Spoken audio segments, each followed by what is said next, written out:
Welcome to the Ultimate Sync Sessions, hosted by Amelia McCloskey and powered by Ultimate Sync Access, the ultimate platform for exploring opportunities in film, TV, gaming, and advertising.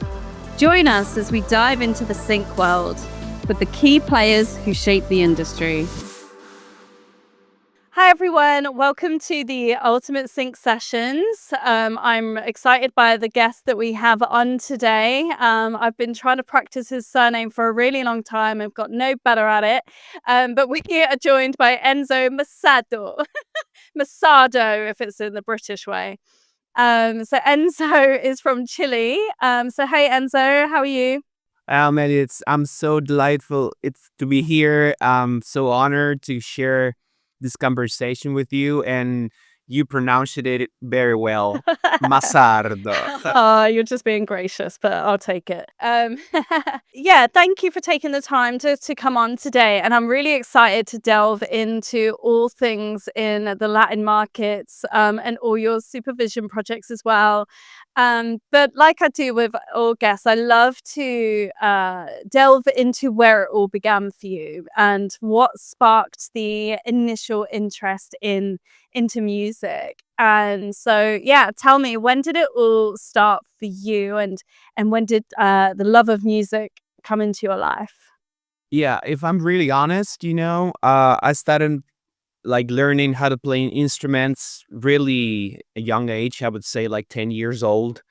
And I remember that was the cassette and CD time, where the only way to get your music is to tell your dad to go in the store and buy a record, you know. Mhm. So I remember how important it was for me, like when dad said yes, go and buy. I remember those two cassettes we bought. It was like Nirvana, Nevermind, and Nice. Rage Against the Machine first record back in the 90s. That's You know, cool. so and I remember when I had those objects on my hand, they was really precious to me, like I took care of it, I don't know if you lived it, but once you have cassettes or CDs, you really got to take care of the object, because if you kind of like smash it or whatever happens to them, you cannot listen to the music anymore, No, you know. CDs were even harder So for that.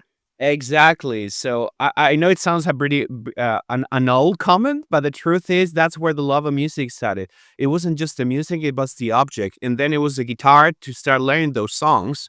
And then after learning those songs, was telling my parents, "Okay, I'm gonna study music." And then I studied drumming, and I studied vocal and piano at the university. And I couldn't finish that career because careers of music in South America in general doesn't have a real output to professional world. So that's when I decided to study sound engineering. So at the same time, I was like playing live with bands and making records with friends. I was studying sound engineering. So and then I got my diploma and my degree. I finished a career. So I have this artistic background and engineer background that all kind of like get to put together. I became a producer. I started. That was the first time that I was people asking me for producing stuff for their projects. That was like the first advertisement came in, the first song for another artist came in, and all of a sudden this started like I started like doing and doing and producing. There was a couple of music projects here in Chile for television that went really big. So I didn't know at that time that I was supervising those TV shows. I was just creating the music and getting together with the director, what they want, like reading the briefs and getting together with actors. And it was a reality show, by the way, Oh, it was a cool. huge one here in Chile. So after a while, then I got hired on a big post production house here in Chile. So then came to me all the post production world, like starting getting together with the post production processes, and then movies came in, and then more advertisements came in, and that was the first time that had to get a song license. Okay. So it was later on my path, and altogether somebody told me, "Hey man, I think you're a music supervisor now." It was like boom, like okay, yeah, I'm a songwriter, I'm an artist, producer, and the sound engineer, and then supervisor. If you put it all together, yeah, supervision kind of like I don't know, it's a great word like to put all this information together. When now what I do right now is I get together with clients or directors, whatever. I kind of Sometimes I have to do the music on my own. Sometimes I get to get a song license or just give a solution, by the way, to Yeah. anything they want. And so let's rewind back a little bit. So when you were working on the reality side, TV show side of things on unscripted TV, was that mainly sourcing on music and focusing on the creative side? Like as you mentioned, you weren't clearing then. Was it more just sourcing music that they needed? Yeah, it was original songs, that has to be sung by the main characters of the TV show. So it was really, happening like on real time. It's like, hey, man, so we need a song for this character for next week because he's gonna tell this girl that he loves her. Right. Yeah. And he's kind of like a hip hopper, so it has to be like this. So we put a little team like start working on the songs, and that show didn't need any license or famous songs on it. But the truth is, music supervision is not about to get a song clear. It's about doing something with the director. Sometimes it's original music, you need to have it done. I had the chance of doing it on my own or with my team. But the thing is that it's the relationship in between the one that's needing the song or any music with you, and you're able to solve it. In this case, it was a creative side, and we need an original song. But he could have told me, hey man, I need this huge song or a cumbia or a Canadian track. Can you get it? At that time, we didn't. This big community we're part of, the sync community, it wasn't built at all back, I don't know, 15, 20 years ago. Now everybody know each other, because of music's market. I go to Toronto, people from Canada come to Chile, I go to Spain. So now there's a big sync Oh, community yeah. where you can, in one click, you had a great song from anywhere from the world. Yeah. So we now try to standardize the same language of sync, like metadata, neighbor rights, like publishing and whatever fees, so that's what's great about now. But back in the day, we didn't know about that. No. And how long ago was it then when you first started out and you started on the, unscripted side of things? You started working on projects. How old were you when you started working on that? Because I imagine the sync side of things must, like you say, must have been very different then. I mean, when I got started, and that was like more than 20 years ago. Yeah. I didn't know. I would just have this advertisement agency calling me, hey, I have this idea. Can you help me in this? I was like 19, 20. I didn't know. I just have my first Pro Tools version. Nice. Yeah, that's cool though. Great creativity, and I didn't know that I was doing supervision. Now Yeah. it's called supervision for advertisement. You get together with a publicity or advertising agency that's giving a solution for a brand, and you're part of the team. And well, at that time was a custom made song. But that was it. That was it. It was really organic. There was no like music supervision academies. There was no music supervision guidance. There was anything. And actually, I didn't know I was doing that. That was the fun story about it. Yeah, exactly. There's been another guest actually who works in the Latin markets who said exactly the same thing. They were working with these big brands, doing the supervision side. Had no idea that was the name of it. But it sounds like you pretty much just landed on your feet just coming into it right from the get-go. It just kind of came to you and fell into your lap rather than you have to go and like chase it, really. So you've now worked in the Latin American markets for decades. What do you think is the biggest misconception international supervisors have about sync in this region? Well, first of all, I would say budget-wise, because I do live in Chile, which is a small industry, small country, but brands pay a lot of money for their music, like so Yeah. it's crazy because I travel a lot, I Yeah. know all the people from the Guild of Music Supervisors Canada, people from the Guild of Music Supervisors United States or Spain, and I'm a head of the education of the board of the Guild of Supervisors of Latin America, called the Asociación of Music Supervision of Spanish-speaking people, and everybody's the same. It's like, what's going on in Chile, man? And I say, okay. Well, if I tell the story, okay, what I'm not doing movies or films here, yeah, because films, budget-wise, are the lowest way of doing things here. Right. Because, we don't have Netflix here, we don't have Hollywood, whatever. But in terms of advertisements, brands have money. Brands have a lot of money to invest in money. And I remember before the pandemic, it was crazy. It was crazy. I managed a lot of big brands and big advertising. It was normal for me to go and get David Bowie, now get Despacito from Luis Fonsi, or now get Queen. It's like, or get Billie Eilish, like it was on the top of the Billboard at that time. It was normal. After the pandemic, everything changes because everything changed in the world, so we need to start building it back, brands start, because they had money then, but now everything changed, and now everything's digital. You don't sell more. I do work for fashion companies, so you don't sell boots or you don't sell skirts or sneakers now on store. You need to sell it online, and that was a game changing strategy for everyone, and I literally say, we went to be the top of the world to zero, zero music. We back to library music. Luckily, have a big experience working with library music too. So we kind of like building it up again. And I think now we're getting back into business. But they learned that I cannot just spend money on music. They need to think about it.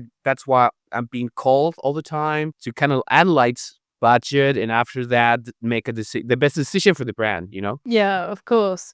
And in terms of that, are you seeing slowly that they are starting to license more major artists, or is it still a lot of independent and replacements? Yeah, the thing is that in this market in Chile, for example, they want big songs. That's the main thing. Oh, that's Every in time I every got market. That's not. okay, the thing is that the problem here is when they don't get the big song, there's not like a mid song they kind of like seen or try to replace with that. That would say all the independent labels industry that we all know here. So they go into the big song. If you don't pay that, well, let's create a song, a custom song that maybe it's gonna cost you the 1% of the budget they have for buying the big song. So, well, it's been my job now, which is okay. You cannot pay for the weekend, but listening to this catalog I found in Canada, or do you want to check this great music I found in Norway? Mm, Because this sync community now allows me to kind of like have more music to show to people that doesn't have access to this kind of music or this catalogs or this kind of universe. We come like we create it together. it's true. That's why we move all around the globe, try to get to know people, because once it's the music, and another thing is the person behind that music. Is it trustable? Is it does he understand about metadata and all the legal and administrative processes that we need for license a song? So that's why we're moving. I know in other territories it's much pretty normal, like to get an independent label and get a big budget for a sync. But here, or is it the big song? Or let's try to figure out with $2,000, something like that. That's reality. That's the truth. And how much like custom music do you typically do, or is it a lot of just licensing songs? I would say custom music is a lot. I've done it thousands and thousands of times. And I would say it's 80% custom music, 20% license. The thing is that now in my career, I've been turning that I rather not doing more or not much custom music and try to get those big brands with a big license, because I kind of like already walked that path, because it's not your I don't know, I can produce 100 songs a year and I'm gonna stay at the same place. It's like, okay, I just do it because I have to, but nothing in my life is gonna change. So I need to switch and balance. Yeah, because if I get a David Bowie songs license and I get my fee on top of it, whatever it is, it's much worth it. So we need to balance out, because once you're producing, you don't get out of the studio, so you miss all the opportunities on the It's street. true. It's It's true. it's a balance. It is a hard If you balance pass too now. much time on the cave, you don't know what's going on outside. So it has to be really specific. It's true. That's the truth. And how do you balance regional authenticity with universal brand storytelling? Well, in advertisement here, I don't know if supervisors are very allowed to be part of the creative story of what they want to tell. Sometimes you're there just to get the song they want. sometimes you're there to get, if they don't get the song they want, you have to have options. But the storytelling, it's in advertisement, I would say, it's pretty much their job, and when I'm allowed to say something, I would say something, And are but you the truth allowed is, very often yeah, or not? I'm not allowed very often. No. Yeah, no, because it's not. I mean, yeah, now because I kind of like I deserve a bit more space in that area, and they ask me questions, But you need to understand, brands pay a huge amount of Yeah, fees, like to creative agencies to do that. it's true. That's what they paid for. Very What true. they're not paid for is to get a song clear. That's why you have an interview. I mean, I can say, hey, your story is amazing, but you cannot afford that song for that story. Which is So common. yeah, it's common, and it's valuable, because if you save 2 weeks of dreaming, if you allow that to happen, you need to save that money to the brand. It's like 2 weeks of doing something that has no output at all because you cannot afford that song, or that song is not allowed to be synced, or whatever reason. So that's when you get smart at it. Like you understand how to be on the brand's feet.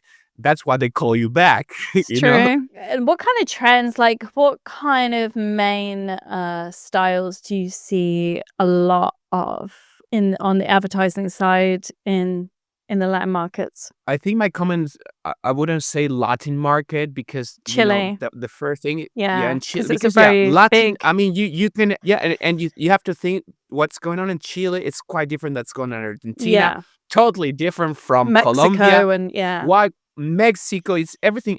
Even though we speak the same language, we have different cultural behaviors. Well, Brazil speaks So in Chile, Portuguese, don't they? no, Portuguese, yeah, yeah. Well, I've been traveling to Brazil. I will tell you about it later on. But in Chile, especially for fashion, I can see I can see I don't know, the brand manager or the marketing manager, like watching other competitors, like, hey, no, this retail company just bought Harry Styles. I want that.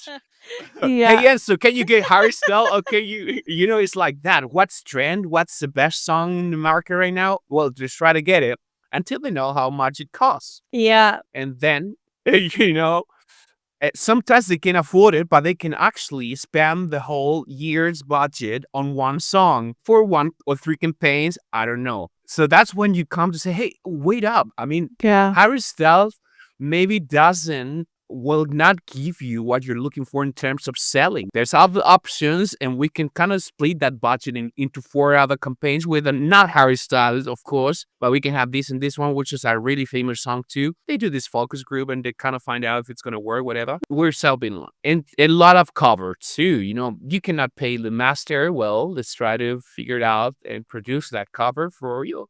Publishing can still be pretty pricey though, Definitely, yes. regardless. Actually, I love it because it allows us to be more creative on the master side. Yeah. Maybe do some changes. We need to teach. We need to like teach our clients that not because they're not paying the master, we cannot do it again.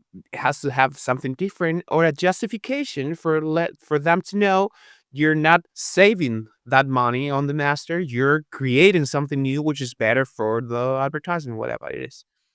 So I always ask them like, hey, can you write down why you want to do a cover? No, write it down. You're a creative agency. You have to do the creative thing, so I can send to the publishers and everyone, and to the artist, why we're not using their master, and so that's how we would be building it up. That's interesting. So you take it Yes. more of a spin of, it's not just about the money here, it's actually the creative angle that we're looking at. And it will make the publishers more inclined to want to get involved and allow it to be used. Exactly. And actually, I'm surprised how much publishers right now have their own versions of their songs. They started creating their own masters, so you don't have to call the label, sometimes it's better, it's like, hey, I have the songs, but if you use this master, it's gonna be cheaper. Okay, let me hear it, and it's sometimes it's even better than the real version, or I don't I remember which song it was, Blondie. Oh yeah, Blondie, of I think course. like Yeah, they kind of like did all over again, and the publishers maybe own a couple of those the new masters. It's great. So I can call. I don't have to go through the label, but the publisher had also a couple of master of Blondie that maybe can work. Nice. Amazing. And it speeds things up, doesn't it? Because Yeah, it can exactly. take a long time when you're having to deal with like multiple parties and labels and everything as well. And then they want an MFN, and you know the drill. Yeah, well, I know, and it's great that you mentioned this because this is part of the music supervisors have to do, especially in advertising where you're always against time. You need to teach your clients when to call you. As early as Or possible. the earliest Always. possible. And if I have a song which has like, I don't know, 15 right holders, like in reggaeton, for example, I don't know what's going on with those guys. They give credits to the guy that serves the coffee, whatever it is, like they have like 1,000 authors.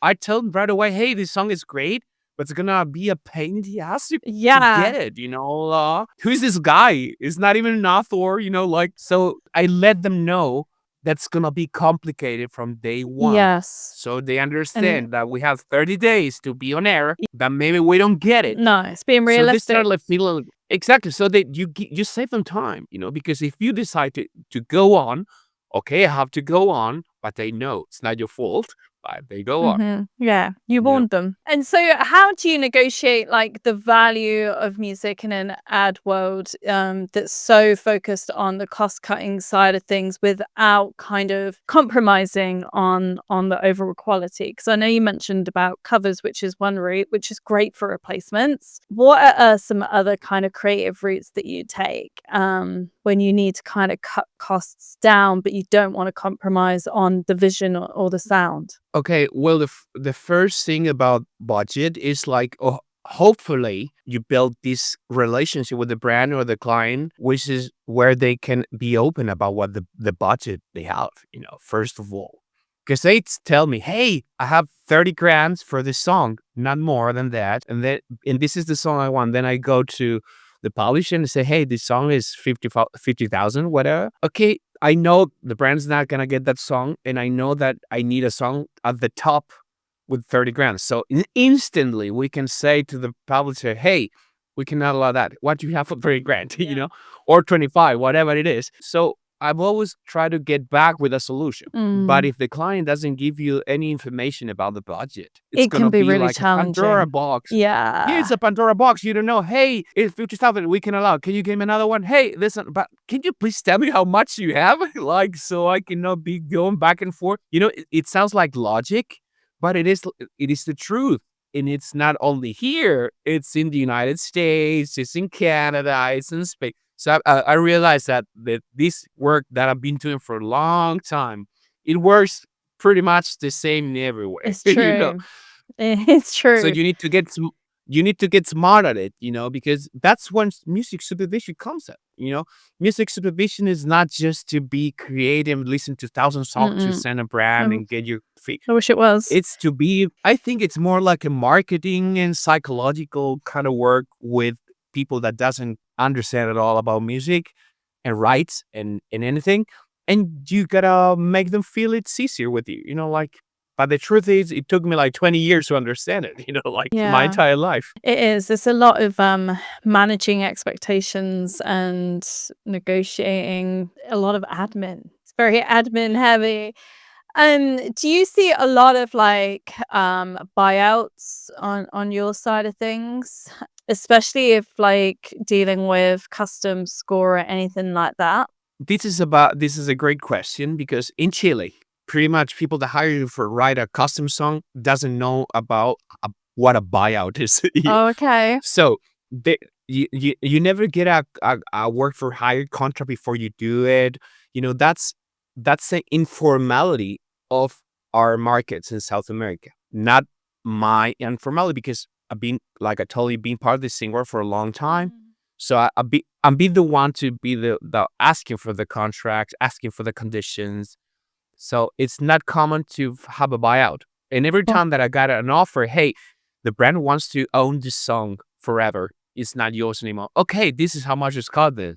Like, It's like I'm licensing forever. I cannot put forever and perpetuity for this, but I can put 50 years. Do you have another 30 grants for my song? No, I don't have them. Okay, so a lot musicians here in that case are have disadvantage, because the market's not well formalized or standardized or well educated about how much you buy a song or what are the options of buying a song. But the truth is we kind of like custom songs. We kind of like when we created them, even though it has exclusivity, it has to be exclusive for the brand. We're not selling that same song to another brand. No, that's perfect for them. But if you want to use it all over again in next year, you gotta pay a fee. You gotta pay a fee back again. To relicense. But working with library and production music companies in the US that have been doing that a lot for a long time for custom, yeah, I mean, like, it's so tough, like when I read those contracts where that pretty much they pay you, you never created the song or they get the moral rights. Yeah, well, it's a balance in between getting a couple of $1,000 back in your account and losing everything. It has to be a match of it. It's work. I wouldn't recommend it. If you're getting started on this. But the other way around, I would have never understood how does other markets work. How in the U.S., for example, they own everything. They own the publishing. They have like meet publishers in between the brand, and they have these big contracts that I've read my entire life just to get a couple of $1,000 for one track that you never know if they used it or not. But yeah, you're part of a system that, imagine me from Chile creating song from the US for Fox or whatever, and at the same time supervising a campaign that's how I make a living. And that's the truth of it. It's your decision.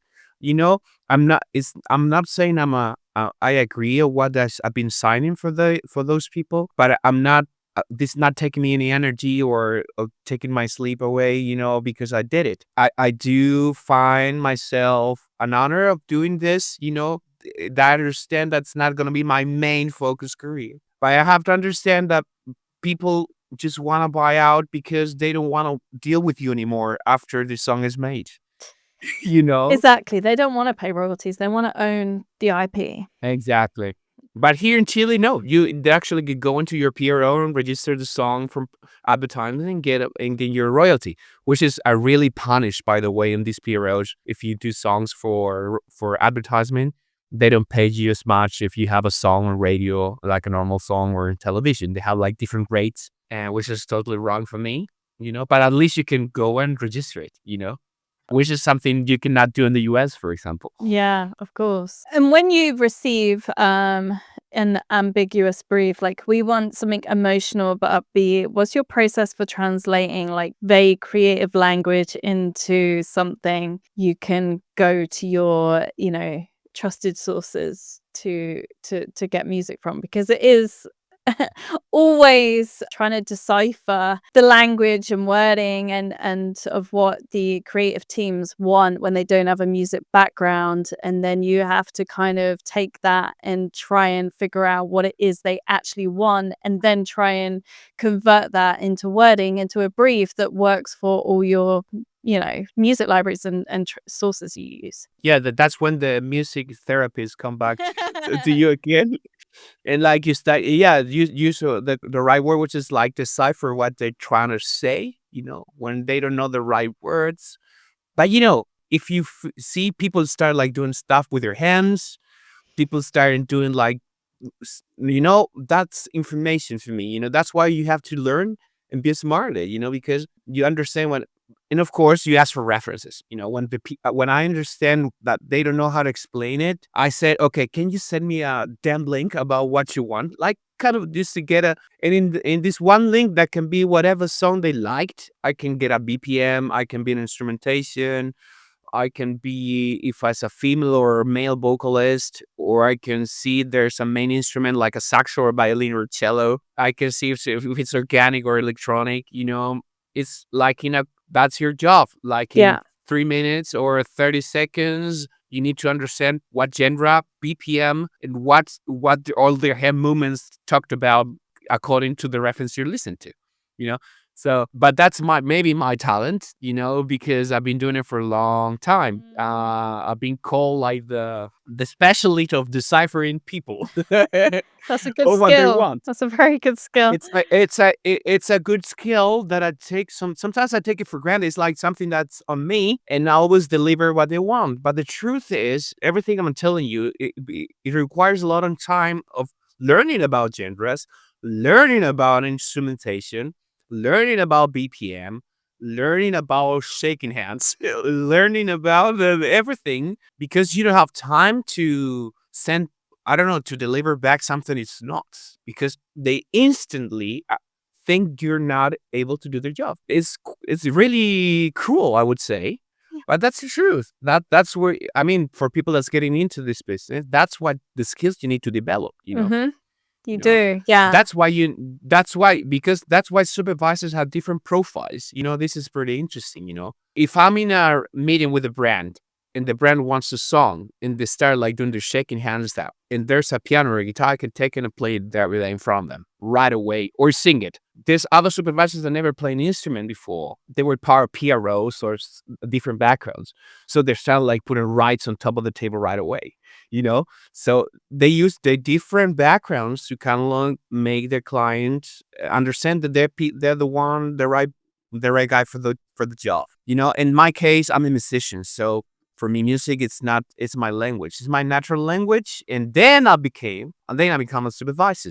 Which is I understand all the other sides of the business. But the truth is, it's all about music. It's all about music. So as much as you're connected to music, to instrumentation, to real musicians, to rehearsal rooms, you can understand the value of the whole process. You're the writer, the the label, the neighbor rights, whatever it is.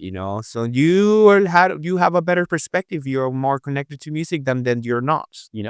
It does definitely help, doesn't it? When you've got that creative background, it's good also to have the admin side, but ideally, you really need both. There's a whole wide range of skills to have, and it also comes from just actually doing the job and learning on the job, making mistakes and learning from them. And like you say, being good with people is a huge part of Yeah, it. especially in the advertisement world, where everyone has like ego problems. That's the truth of it. I don't think that's just the ad Yeah, world. when you start like, yeah, yes, but the truth is that when you're working in a retail company, that it's looking at the competitor all the time, and if your numbers are not good, you get kicked of your whatever it is. You have this big pressure on it. And music has a huge role in it. The right song in an advertisement can change people's career, Make or not break. only on the musicians. Yeah, exactly. So that's a decision that sometimes, especially in this market, it's taken by people that doesn't feel it that much, or people that think it doesn't matter which songs you want to use for the song, because their creativity is the important thing. The truth is, for me, it's 50-50. You get the wrong song, your your $1 million commercial is not going to work. Like, No, and it's a lot of money. It is a lot of money. It's a lot of risk. So, how do you deal with it then if you don't agree with the song choice and this is not going to work at all? I let them know, but I do whatever you want. I'm here to help you, but I do whatever you want, but I let you know what my feelings are, but I understand what my position in my role is. I'm more like a supervisor. I'm an advisor. I would tell you, hey, this song, maybe it's not working, but I do go and get it if you want me to.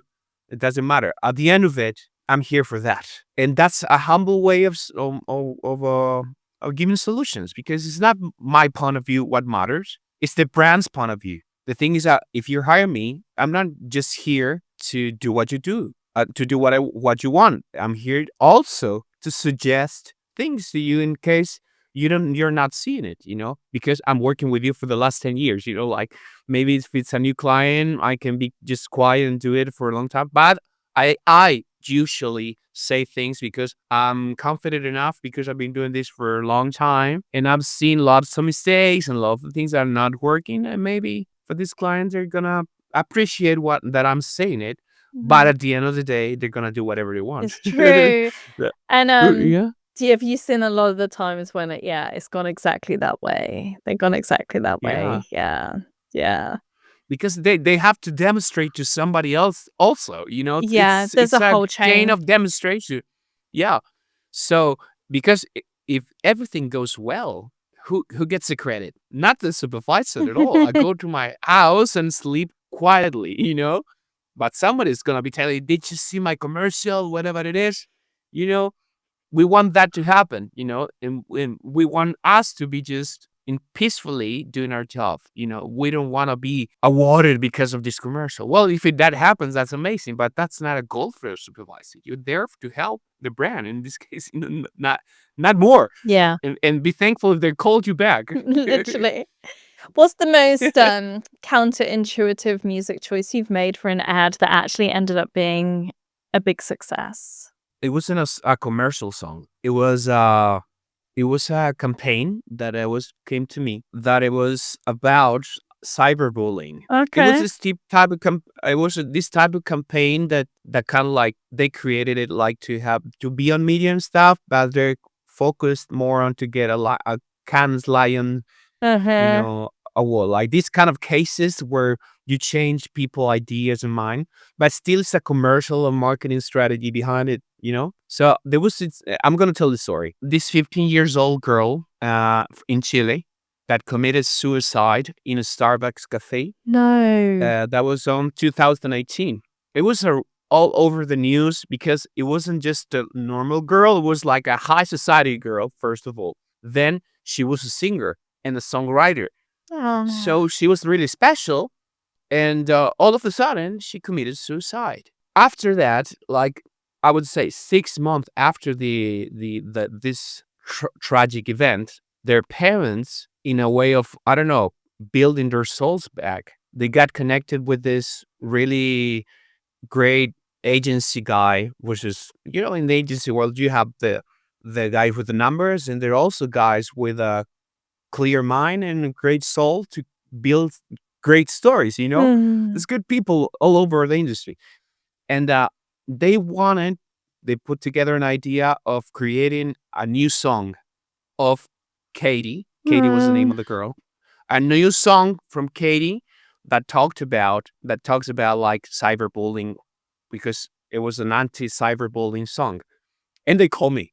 Imagine that. Imagine that weight on my shoulders. Like it was tough. And I've said, hey, but sorry, I'm saying like that, like this. Katie knows about this. I'd say, but do you understand that we cannot create a new song because she's kind of like that? Like we cannot create a new song. How do we do that? That was a pre-AI song. Yeah. There's not a way of creating or rebuilding vocals or whatever. So I came with the idea. Hey, but didn't she like had this record done? Yeah, she had a record. Can we have access to those files or to those backup files? When you have a Pro Tools session, you have the backup files, which is okay. I didn't like this take. Let's go for another one. Well, that automatically goes into, it's not stems. It's the audios that you didn't use. It's the audios that go to the backup files too. It's like I didn't want to say, okay, that file is deleted from the session, but it goes straight to the backup files into a folder. Say, can we get access to that folder? I'd say that. It said, yeah, and we contacted the producer, and so I started like building this Oh, nice. puzzle Wow. puzzles of words and melodies from 10 songs, plus voice memos, and plus whatever the parents sent me. Really intimate and and sensitive stuff they sent me. Wow. So don't ask me how. I kind of like put a song together.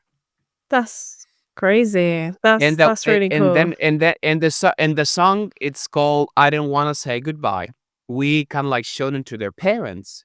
Parents were crying like, "Man, you brought it back." They said so much. The thing is that this song came out and it was crazy. It was all over the media. It was everywhere. There was like a Lollapalooza sort of stage just for the song and whatever it is. And the end of it, in the Congress, we created an cyberbullying law. So a song not only changed people's lives and was all over the media, but we created a law against cyberbullying in Chile because of that song. That's amazing. That's my story. I think that probably must be up there with, biggest achievement, because that's also having a massive change in preventing, hopefully, more suicides. And I don't think there's anything more important than that.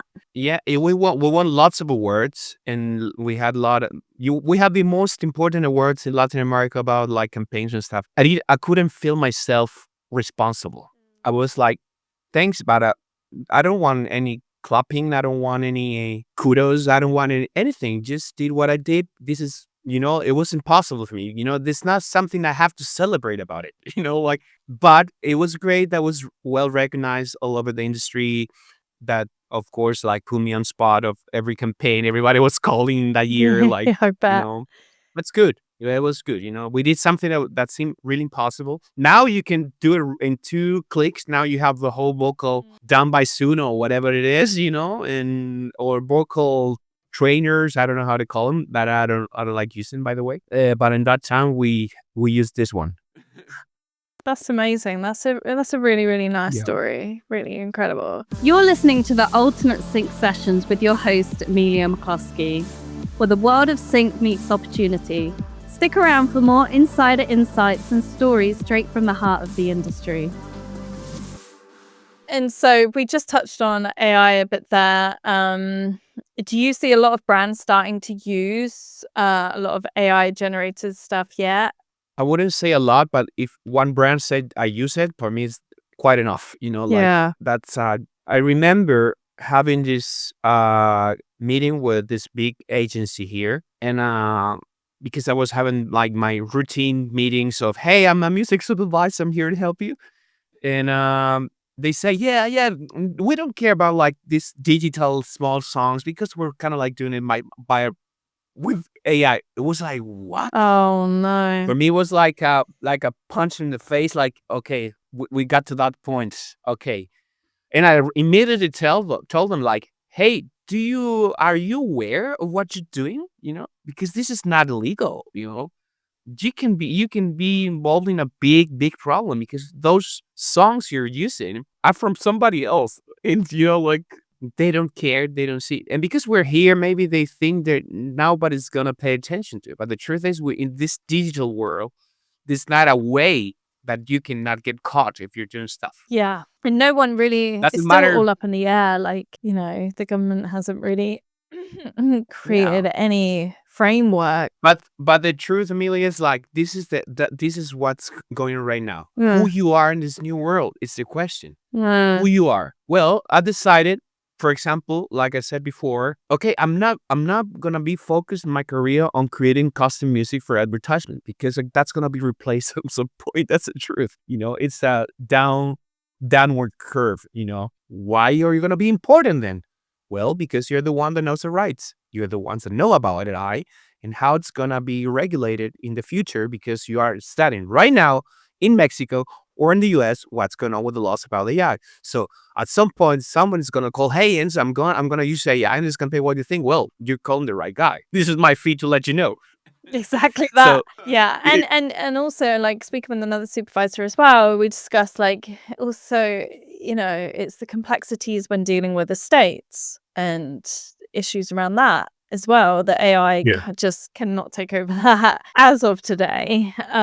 So in terms of the right side of things, it's but the truth is, AI cannot replace creativity. You can have random generic music. That sounds great because it sounds amazing. That's it. That's the point. It sounds like it was produced in the best studio, well mixed and mastered. It's crazy. But the truth is, there's not a way of doing that for the campaign that I won those awards. There's not a way of connecting, with an AI, connecting with the main, not information, but the message we need to transmit. Yeah, if you want an electronic 130 BPM sort of song on the background, maybe, it's faster and cheaper. But it's sad, but at the same time, it's a bit sad, I would say. I know. Do you would you still stay in this side of things, or would you carve out another area once, because AI is developing every day, all the time? In the next 5 years, I think everyone will be looking at, okay, where do I fit into this? I think for me, there's always a big opportunity in it, in all these kind of events that are happening around the world, especially in the music business. Remember when autotune came in? Everybody was like, okay, this is not a real singer. He's using autotune. Not everyone uses, and not only uses, they're giving a creative use of it. Like different ways of using it.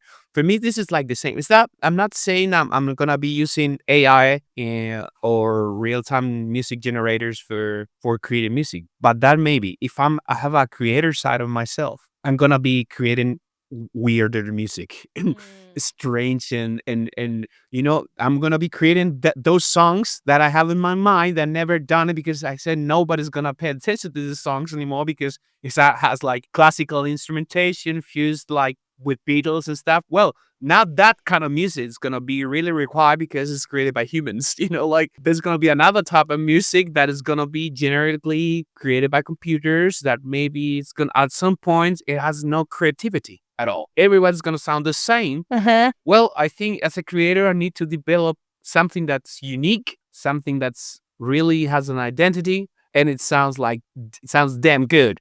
Of course. On the other side, you need to understand all the AI regulation because you are the one as a supervisor, the person to be asked about it. And then you gotta be really into it, and kind of like supervise that's on the right path, even though for me, I'm gonna be saying all the time, don't use it, Who am I? Who am I to tell it what's good or not, And what do you think the future of sync looks like in advertising? Like in terms of TikTok became like the new MTV. How should supervisors approach campaigns in an era where ads become viral sounds first? Like, do you see the future of ad music as short form hooks optimized for socials, or is there still space for cinematic long form storytelling? Did you see that case on Lion Cans that happened about that 3 second songs can change your career case No. about Budweiser? You Inform didn't? me. Enlighten Well, me. there was a I would lie to you. Lion Cans, is Oh, like the yeah, yeah, yeah. best. It's like the Oscars of the Yes. advertising world. There was this huge campaign that was selected like the main campaign to be awarded and stuff from Budweiser, global brand. Oh, The global brand talked I think about, I know this. Yeah. they kind of used like 2 or 3 seconds And of they didn't famous have to songs. pay. They didn't have to pay. They have, like everybody was like, of course they kicked them out of the word. They kicked out everybody involved in the jury because they allowed this campaign. And of course they had all the, how to say it in English, like they got sued for everything they did. So answering back again, going back to your question, is the future of advertisement be kind of like resumed into 3 seconds? No.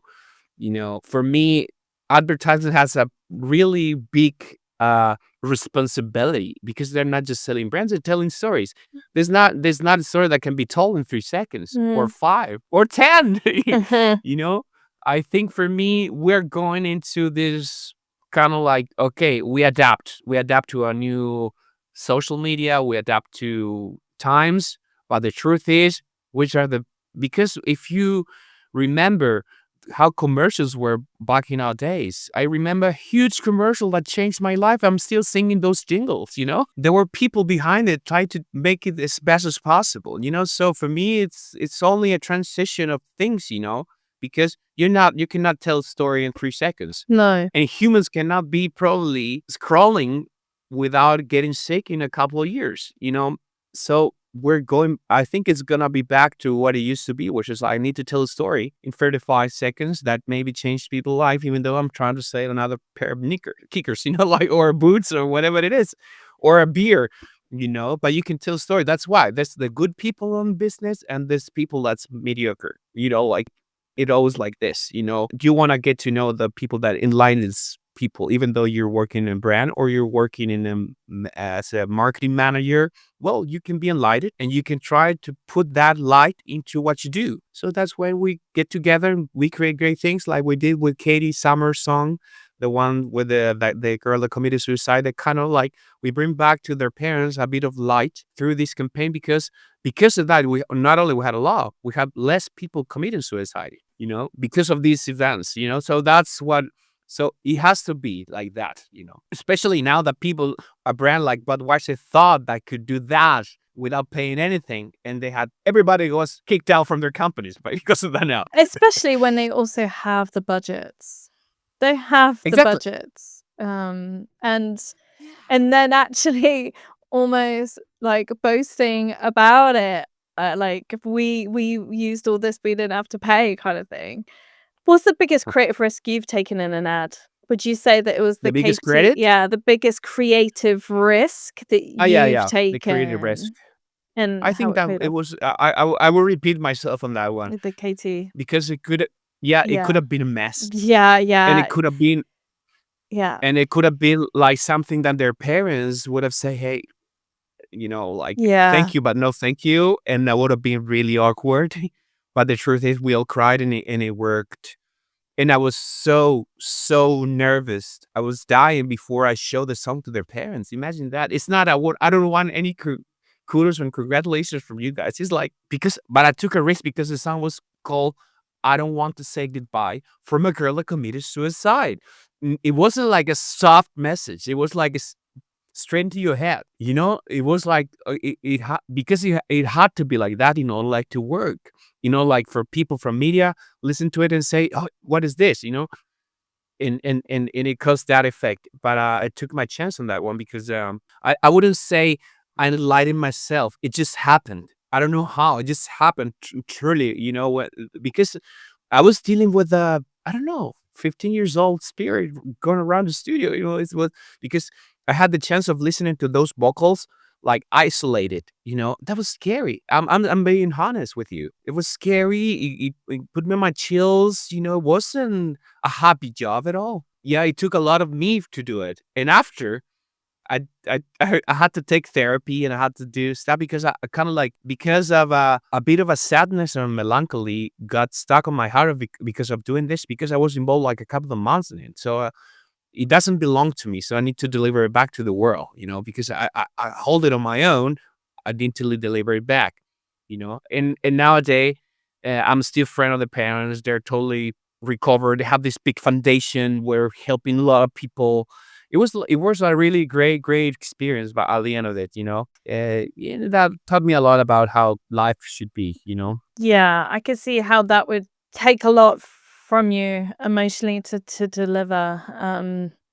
But for such a great thing though. Where can we actually hear that song? It's on YouTube.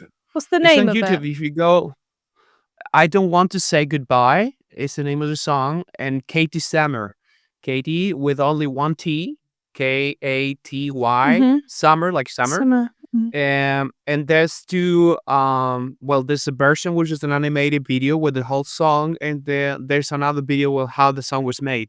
And that's me back in 2018, like explaining everything, and we have an orchestration from the Santiago camera of a classical camera going on into the song. These people start like giving their feeling, giving their arrangements, or giving their talent into this song too. So and it's a great song. Katie was really fan of Taylor Swift. No, they have this kind of a country vibe. It's in English, so that's great too. And they have this little how do you call it when you have like this a special kind of like flowers and monument from Katie. It's in Nashville Oh too. wow. Uh, yeah, That's yeah. It's amazing. special. I'm definitely Yeah, gonna take a listen to that, and I'm sure people that will listen yeah, to yeah. this will probably as well. So Please spread the message. yeah. So what do you find the biggest myth about music supervision in advertising is? That is something creative and full of butterflies inside the woods. It's more about marketing, rights, and giving a client, which is totally unmusicalized person, to understand what they want to do. The myth is as the creative side of it sounds like glamorous, but it's not. And the music supervision for advertisement, you gotta be really an organism well prepared for pressure, and in how to understand what to say, when to say it, and when not to say anything. Hey, Enzo, did you have any answer from the author, because we need to be on air on Friday? Yeah, everything's fine, but the Thursday I don't have anything. But you need to manage people expectation and pressure on their way. Like sometimes it could be really, really stressful work. Most of the time, it's a stressful work. That's why you, as a supervisor, need to develop your own psychological skills to enjoy what you do. Because sometimes it can be only one publisher, only one writer, and a couple of grants, and it's so easy. A couple of emails, and that's it. But the other way around, it can be a really Roller picky coaster. offer that, yeah, and pretty much all the time there's more stories like that than the other one. It's true. That's the truth of it. And what has been, aside from obviously Katie Summer project, what would you say is another project that you're most proud of that you've worked on? Oh wow! I think if I'm not saying anything about like custom music at this time, I would say the last one I've done. Because we did something that was impossible, which is get a George Michael Freedom. Really tough song to get because it was a cover. So we need to send a cover to George Michael's whatever. They said yes, you can use it, and it was my whole year dependent on it because of the budget. It was the whole campaign of the whole year of our brand. I mean, if we didn't get that, maybe we didn't get anything else, and we got it. And I don't know if his songs maybe will change lives, but the truth is, it changed the brand's perspective about the supervision and everything. Because I was the one that tell them, hey, don't go for a master. We have to find money to try to get the cover. On the other side, we know that George Michael's people, they don't need any money, so they were not looking for more money. If they don't like the campaign or the cover, they're gonna say no, I don't care, even though we have a big amount of money on their tables. So it was really about what we sent. It was really about what we're sending, and they say yes. And that changed my year. Like, okay, so did my that's when I said, okay, I'm becoming a good supervisor. And of course, I have a big team. That's another thing you need to tell the people. Like, I'm a supervisor. I have people on my team that do the clearance. You need sometimes you can do both. Yeah. But I think in my perspective, it's so demanding to be on the client side because you're calling all the time. You need to kind of like put together all the information they're gonna be sent. You need to create a team where they take care of the clearance side, okay? And we build it together. So clap on my team that did that on the clearance, and clap on myself because I put all together. Like I said, as a musician, I get involved on that cover, not doing it on my own, but supervising that everything's gonna be controlled, the chorus, the vocals, everything. So we have one shot to go to the George Michael people, and well, happily it was approved. Nice. And just for reference, are you able to go through some of the campaigns and projects and clients that you've worked with for our listeners to get a perspective of, some of your supervision work and amazing projects that you've got to work on? You think like projects that I've been working with on to share with people? You said, yeah. Well, I mean, like I can send you the campaigns I'm doing. I don't know if it's much to see about using this cover George Michael, but I can tell another. So as a supervisor, because I've been working for Sirius, But in that case, I was called to supervise this here, but only needed original music. But I was a supervisor. So it's a series about animals in danger of extinction. Oh, Yeah. And it is a children's series, but we have already 52 episodes. that's amazing. It's a lot. So every episode, it's a song of an animal, not only a random animal. Yeah, okay. But the thing is that as a supervisor with this, I made the decision that each animal has to have a song that represents the territory where it belongs. Yeah, that's So, sweet. for example, we went to Canada. We did the Links of Canada. So we kind of created like a folky sort of like windy song for the Links of Canada. But we went to Colombia to see the el pez loro, which is a fish, that's eating like corals and stuff like, and we created a vallenato, like we go to the Gato Andino in the Andes, in the mountains, we created Andean music. So we need to kind of like be investigating and learning about folk music from different regions of the world, and then translate it into a 2-minute songs for kids, So at the same time, we were teaching children about the animal in danger of extinction, which is not like famous animals, they're not like pandas or giraffes, there's like gato andino, like different kind of fishes and stuff. We were teaching the children about folk music of different territories. Oh, So the nice. children from 0 to 5 not only is learning songs, but they're learning about instrumentations, rhythms. So it's been huge here, like it's been working a lot. You can pay attention to that. The name of that is called Hola Flinko, which is Hola, hola, Flinko. como hola de hi, the hello. Flinko is FLINKO. On YouTube, you can see those songs, which are going great. Now the second season is gonna be out on September, and we on the second season we had to travel to different. The main character traveled to many other countries. We went to Mexico, for example, and we did a song of the ajolote, which is a really magical animal in danger of extinction that lives on the Xochimilco channels in Mexico City. That this animal, for example, it can lose an arm, and it regenerates. Like it grows back. You know, Wow. and I said, okay, let's go to Mexico City and make a recording there. So I was last on Nice. February, and we recorded with real mariachis, with Maestro Julio Jaramillo, which was the producer of Juan Gabriel and Rafael, and a couple of huge Mexican artists, like an 86 years old guy that helped me creating all the arrangements for the songs, and it was amazing. And I realized that I was in Mexico with real Mexican listening to their song. They were saying, "Hey man, this song is great about the ajolote way," like it touches people's soul because they're listening to their own music with their own animal That's and cute. talking in a simple way of and explaining like a scientific lyric too. Yeah. So that's a good project that I'm really proud of. That's I'm part of. nice. And so Yeah. just to go a little bit deeper here, what do you feel is the biggest lesson that you've learnt since you've been working in the music industry, in the supervision world and in ads? Well, in especially what I said before, which is it's not never about you. You need to understand your role. It's you need to understand you're here for a bigger purpose. In this case, is the brand or the project you're hired on, and you have to remain humble and happy about it. That's the biggest lesson. When you're there, you're gonna enjoy it.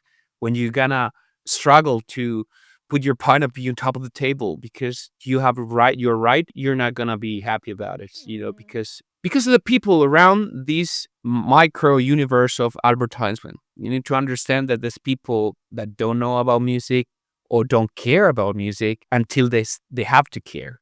So your job is to stay like that, teach them step by step, like to every time they create a new campaign, they think about the music first or the music too, not after, and remain humble about what you do. And sometimes when people ask you for suggestion, you give suggestion. When people don't ask you about it, don't say anything and remain happy about it. Do what you have to do. That's a big lesson because this job can be really stressful Yes. and unpleasant. And so why I do it? This is music business, like I'm supposed to be here to be happy and pleasant, having a pleasant life. But the truth is, most of the time, it's unpleasant because it comes with a lot of frustration, comes with a lot of financial lagoons too. But the truth is, if you remain humble in what you do and do exactly what you have to do, there's always a new opportunity coming. And that's the way I'm moving in life, I would say.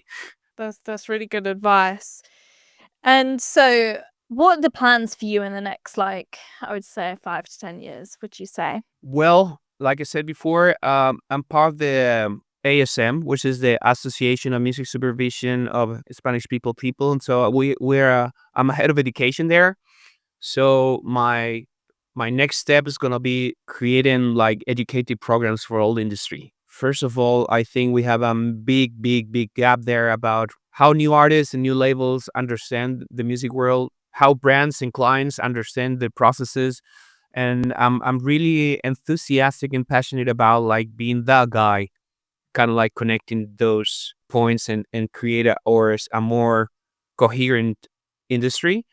And because of that, I have my associate with Patricia Carrera, which Love is the Patty. president of the, and we're partners in business right now. We Nice. created this advanced sync program, which is we've been working with different export offices in the world, where we teach them how to export their music through sync.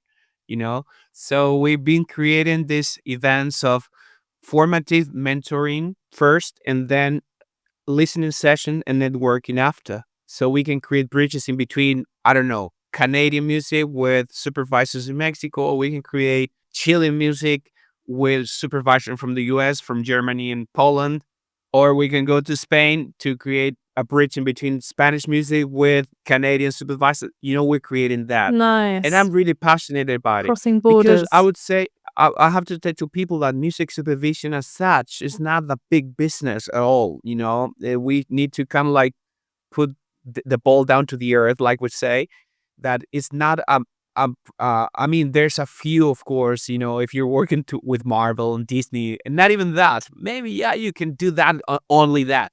But the rest of the world, we do a couple of advertising campaign, sometimes a custom music, and then we're running a sync program, and then we go to Toronto to connect. We need to do more than one stuff in order to do what we It's do, you true. know?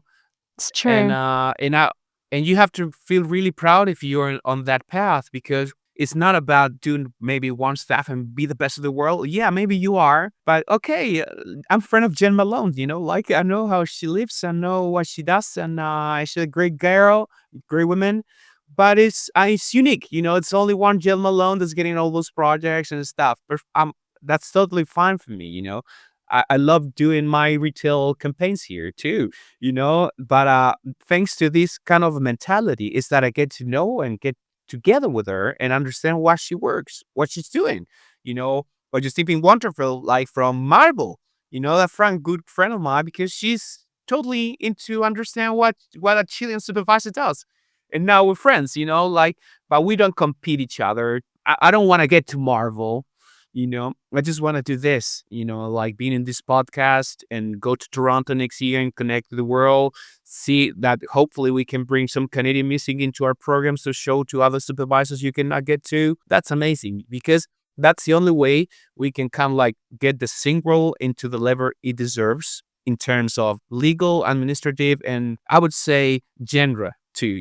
Like, to understand what's going on in Canada. For a supervisor, we need to understand what type of music we have in Canada, what type of music we have in Chile, what type of music we have in Colombia. So everybody understand, no, this is a Colombian production. So I need this music. That is not Latin music. It's Colombian music. Yeah. It's Chilean music, So we put in all this information because, of course, in South America, in general, in Mexico too, we have a lot of legal processes that need to be done first, in terms of what you do when you create a song with a friend in a rehearsal room, or what information you have available if you have a label, metadata, all the agreements signed, and all the representation if you're a sync agent, like, what's a sync agent? People, well, I introduce my friend sync agent right here. It's taking catalogs for the world, like this information that people don't understand. So that's my job right now. That's That's really what I'm doing. cool. I'm enjoying it. Yeah. You must be very busy. That's a Yeah, yeah. lot of different things, moving parts, but Yeah, I just finished working on this company here in Chile for 8 years, and I really like threw myself in the world, like, to understand that I'm global now. I'm the one that's going to Toronto, Spain, blah blah blah blah, because that's what I want to do. I want to be international bridges, like, for a bigger purpose, which is not me. It's about connecting the music world, and especially in the scene world, which is like, and we need to understand the people that's taking care of exporting music, how to export music, like, yes, because they don't know. exactly. Exactly. They don't know. It requires more than goodwill. It requires processes. It requires programs like this one. and I think it will work. It will take some time to make people understand, but at the end of it, the results are right there. Like sync can save your world. Yes. That's the truth. I've seen it so many times. But thank you so much for coming on, Enzo. It's been really insightful, and I just absolutely love that story. And so I'm sure everyone who will listen to this will check out Katie Summer. Yeah, Katie Summer. Yeah, I don't want to say goodbye. Yeah. Thank you. No, I mean, I appreciate this invitation. I had so much fun. You're amazing, and all the people from the team too. Thanks a lot. Yeah, thank you. And if anyone wants to find out more about you and your projects, where will they go to find that? Yeah, well, through Instagram, I would say right now, or LinkedIn. Yeah. I think Enzo Massardo, like it's spelled right there. Massardo, You can find me the there. British way. Massardo. It's Massardo. Yeah, and exactly. That's where I'm sharing. Well, everything I'm doing with the ASM, the association. We're going around the world, and all the sync programs too. That I'm talking people to open the door for Canadian catalogs too. And LinkedIn. Yeah, that's fine, and that's fine. I'm probably soon releasing my new website and stuff, but now I think that's the way we can connect. Amazing. And I'm always answering. I love that. Thank you so much, and we'll definitely have you on it as a guest sometime soon. Thank you. Yeah, thank you, Amelia. Thanks for tuning in to the Ultimate Sync Sessions with Amelia McCloskey. To learn how Ultimate Sync Access can connect you with new opportunities, visit ultimateSyncAccess.com. Subscribe for our monthly episodes and follow us on socials for more sync insights. See you next time.